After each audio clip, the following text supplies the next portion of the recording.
Hello， 大家好，我是阿龙，这个是半斤。现在我跟半斤还是在酒店里边呢。今天呢，主要是拍一个视频跟大家分享一下，就是我的一些新的装备，然后还有回答一些网友关于我装备的一些提问。首先呢，就跟大家介绍一下这个新设备，这个就是我的新的一个户外电源了，也不叫新吧，其实我已经用了1个多月了，是上个月的时候我在招通的时候那个厂家给我寄的使用的。然后今天呢，主要是介绍一下我的这个使用的体验。那这个户外电源呢是彝族的户外电源，它的型号是 P6 版，容量呢是 0.6 度电。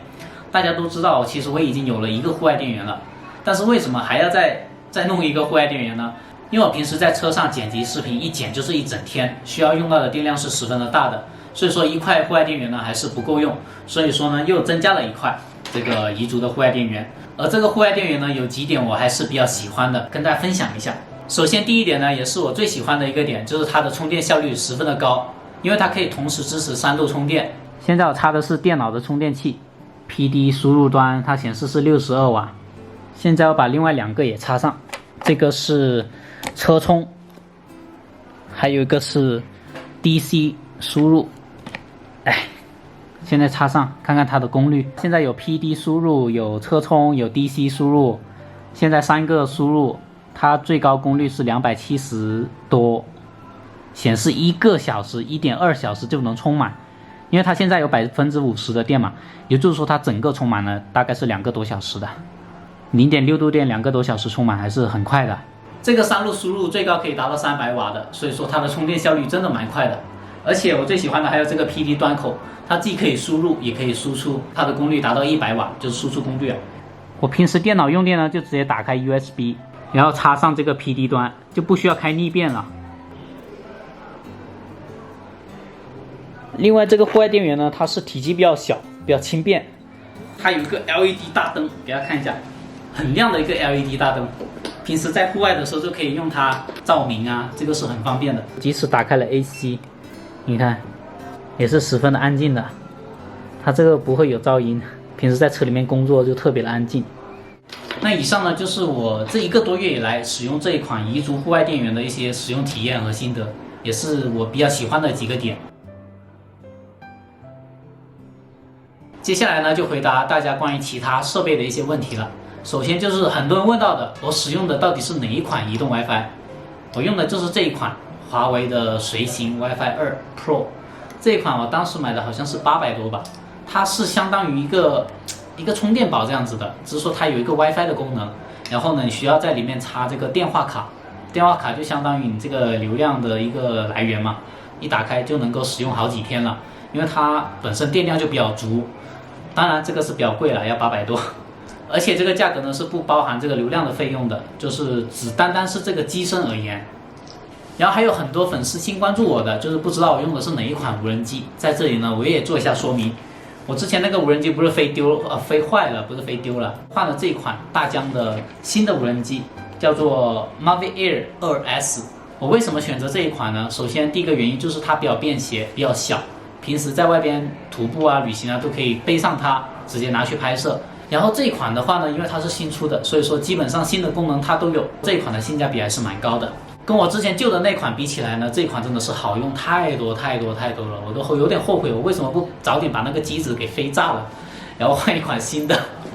真的这款真的太好用了，不过价格也是比较贵的，加上保险大概是接近1万了这样子。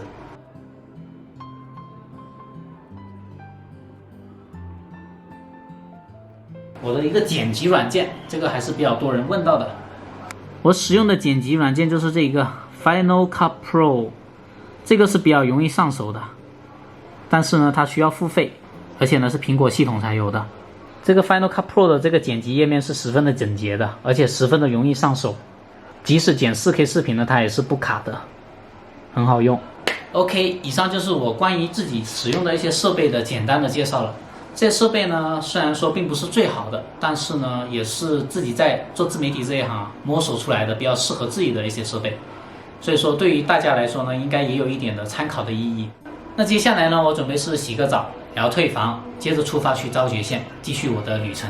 去昭觉县城呢主要是要跟上一年我们去悬崖村所遇到的吉克拉者跟他见面，看看他最近的生活有没有什么改变。因为上一年我们去悬崖村，那是他们离开悬崖村搬进新家的一个日子嘛。当时呢，吉克拉者他还没有找到工作，然后呢，他的孩子就是他的女儿，还有这个裂唇，就是唇裂嘛。后来呢，也是经过好心人的帮助去做了这个手术了。不知道现在他的女儿还有他自己本人的生活状况变得怎么样子。我退完房呢，就来买这个牛奶，还有饼干、果冻、面包，所有的零食，因为太多了。然后老板给了我一个蛇皮袋。那么大个蛇皮袋来装，扛到停车那个地方。这边一箱纯牛奶要75，就是这么一箱。费了9牛2虎之力，终于把这一袋一蛇皮袋的这个零食给抬回来了。哇，太累了，尤其是这个上坡。哎呀，好，可以出发了。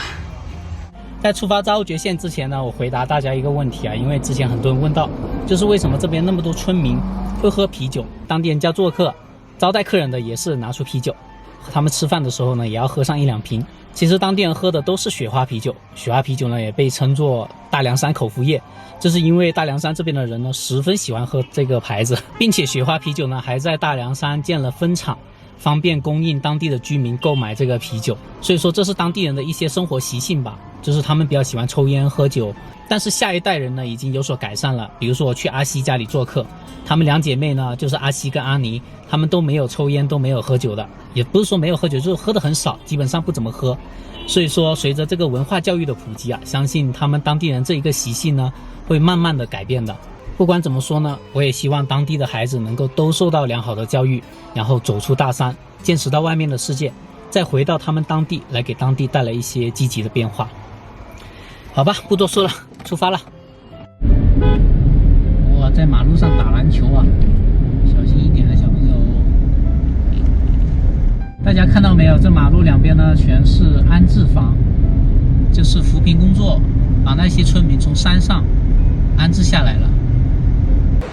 大家可以看一下对面这些房子呢全是都是安置房，就是把村民呢从山上迁下来，让他们住到这个县城里边的。政府呢就在这边做的一些扶贫工作，就是把这些房子全部建起来。那边也有一大堆房子，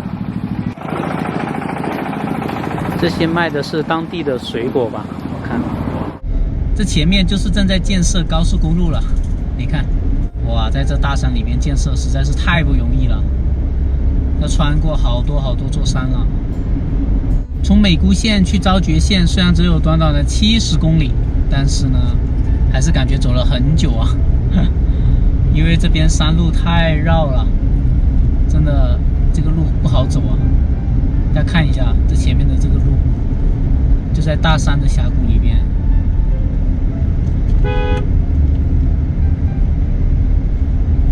弯也多，路也窄。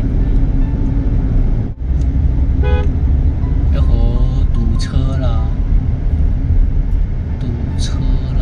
我现在距离昭觉县还有12公里啦，很快就到昭觉县了，太好了！现在这个路也变得好走多了。现在我到了昭觉县的这个安置点了，这两边全是安置点的房屋。这个是昭美社区吗？写的。因为到了昭觉县这边好冷啊，所以我就穿了一件外套。然后我刚刚打电话给那个吉克拉者了，他说他现在不在这一边，他现在还在悬崖村上边。他说他回去处理一点事情，然后明天呢才会下到这个县城这里来。所以呢，我们要明天才看得到吉克拉者了。我现在就在外面这个安置小区这里看一下吧，随便逛一下，然后再去县中心。那边聚了好多居民，他们是在等孩子放学吧，我看。哇，这个社区建设的好漂亮啊！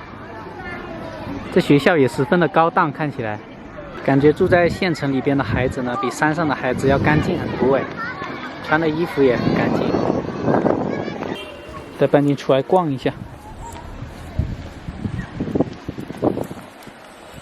我刚刚出去这个社区外边逛了一下，然后吹了一下冷风，感觉头就有点痛了，太奇怪了吧？最近总是这样子，不在这个安置区这里逗留了，准备去县城中心。在县中心那里吃喝都比较方便，在那边找到以前停车的地方，去那里停车。我记得我们以前来昭觉县的时候，这条路是泥巴路，没想到现在已经变成水泥路了，一点灰尘都没有了。